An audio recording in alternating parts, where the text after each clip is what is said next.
Salut, c'est Marc. Alors, je voulais faire une vidéo aujourd'hui dans un lieu un peu particulier, puisque là, en fait, je suis dans un hammam.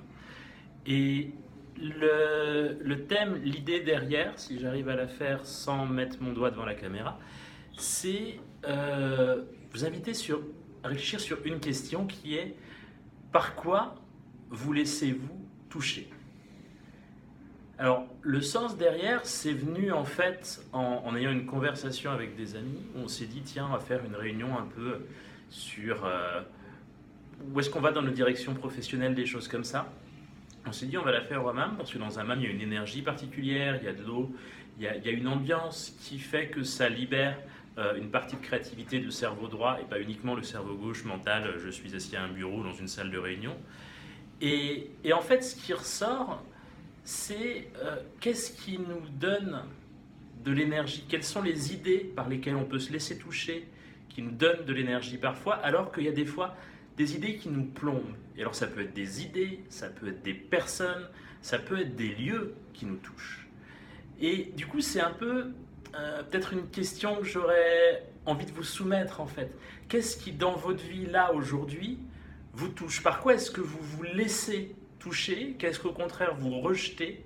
Mais pas uniquement sur un toucher qui soit là, physique, tactile, mais également de façon intellectuelle, de façon émotionnelle. Quelles idées, quelles valeurs, quels comportements vous allez laisser vous toucher? Si vous vous laissez toucher par des personnes qui sont souvent en colère, il y a des chances qu'à la fin ça prenne de l'énergie.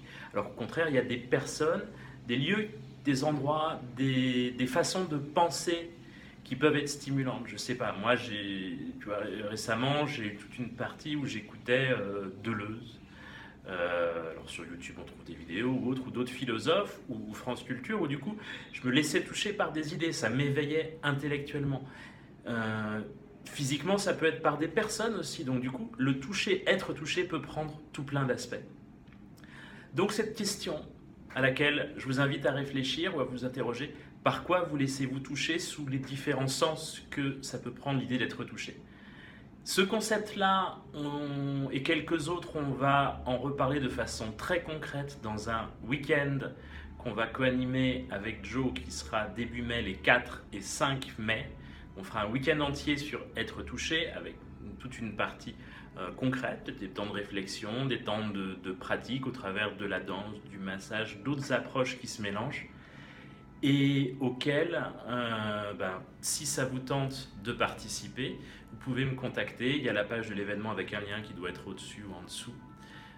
Et vous pouvez me contacter par email pour que je vous donne les éléments afin que vous puissiez participer à ce week-end, donc qui se déroulera les samedis et dimanches 4 et 5 mars. Voilà, je vous laisse avec ça. Si ça vous tente, on se retrouvera là-bas. Et dans tous les cas, l'invitation du jour: par quoi est-ce que vous vous laissez toucher? Salut!